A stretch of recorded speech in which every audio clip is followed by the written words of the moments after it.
నిధులు వంశీచంద్ర రెడ్డి గారు, పాత్రికేయ మిత్రులు,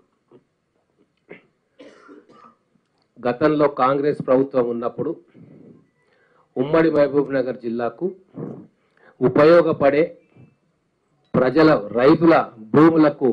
నీళ్లు వచ్చే పథకాలు ఆ రోజు ప్రవేశపెట్టడం జరిగింది. బీమా కావచ్చు, కల్వకుర్తి కావచ్చు, నెట్టెంపాడు కావచ్చు, దాదాపుగా 70 నుంచి 90% పనులు 2014 లోపలనే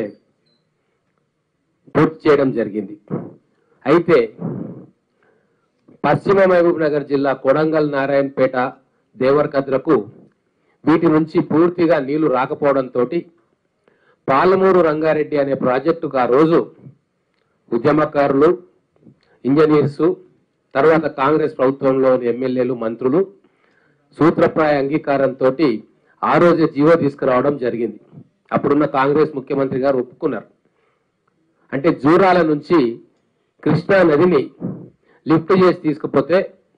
ఉమ్మడి మహబూబ్ నగర్ జిల్లాలో గత ప్రాజెక్టులు, నేను చెప్పిన ప్రాజెక్టుల నుంచి నీళ్లు ఎక్కడైతే రావో వాటికి సంపూర్ణంగా 7 లక్షల ఎకరాలకు ఆయకట్టు అందించే విధంగా, పక్కన ఉన్న వికారాబాద్ పరిగికి కూడా నీళ్లు అందించే విధంగా ఒక బ్రహ్మాండమైన పథకాన్ని ఆ రోజు రూపకల్పన చేస్తే, తెలంగాణ వచ్చిన తర్వాత ఈ దుర్మార్గపు ముఖ్యమంత్రి ఆంధ్ర కాంట్రాక్టర్లతోటి లాలూచి పడి ఆ ప్రాజెక్టు మొత్తాన్ని శ్రీశైలం బ్యాక్ వాటర్ తీసుకుపోయి 12,000 కోట్ల రూపాయలతో అయ్యే ప్రాజెక్టును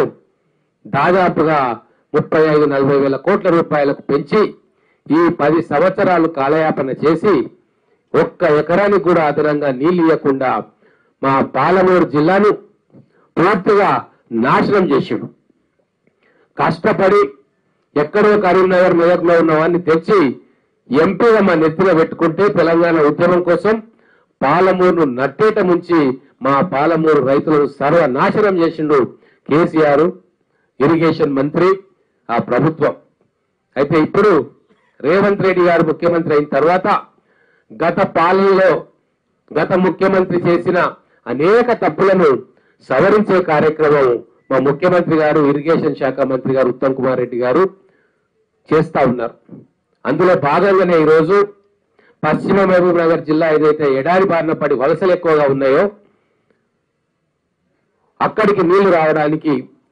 సత్వరమే ఉపశమనం కలగాలి రైతులకు అని చెప్పి ఆ కోడంగల్, నారాయణపేట ఎత్తిపోతల పథకంతో పాటు ఏదైతే కోయిల్ సాగర్ ప్రాజెక్టు మొదలు 1955లో మొదలుపెట్టినప్పుడు కేవలం 2.7 టీఎంసీలు మాత్రమే, కానీ కృష్ణా వాటర్ ట్రిబ్యునల్ కోయిల్ సాగర్ కు 3.9 టీఎంసీ అష్యూర్డ్ వాటర్ ఇచ్చి మహబూబ్ నగర్ పట్టణానికి, తర్వాత దేవరకథలోని టేలెంట్ ఆయకట్టుకు నీళ్లు తీసుకుపోవచ్చు అని చెప్పి ట్రిబ్యునల్ ఆ రోజు ఇచ్చిన కాంగ్రెస్ ప్రభుత్వం ఆ రోజు 80 కోట్ల రూపాయలు మహబూబ్ నగర్ పట్టణానికి, మిగతా దేవరకథ టేలెంట్ ఆయకట్టుకు కూడా నిధులు మంజూరు చేసిన అవన్నిటిని కూడా పక్కన పెట్టింది టిఆర్ఎస్ ప్రభుత్వం. సో అవన్నీ సరిచేసే కార్యక్రమంలో ఈరోజు మా దేవరకథ కావచ్చు, తర్వాత మహబూబ్ నగర్ పట్టణానికి నీళ్లు అడిషనల్ వాటర్ సప్లై కావచ్చు, దానికోసం కోయిల్ సాగర్ వచ్చే అదనపు జలాలను ఒక 2 టీఎంసీ లేదా 3 టీఎంసీ తీసుకొచ్చి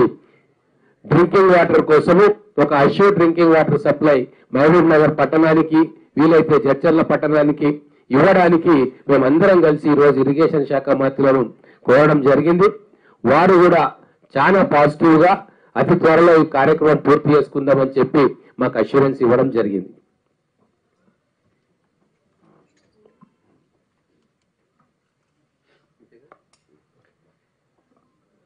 మీడియా మిత్రులకు, మన సిడబ్ల్యూసి ప్రత్యేక ఆహ్వానితులు వంశీచంద్ర రెడ్డి గారికి, తోటి శాసనసభ్యులు మన ఎన్ఎం శ్రీనివాస్ రెడ్డి గారికి,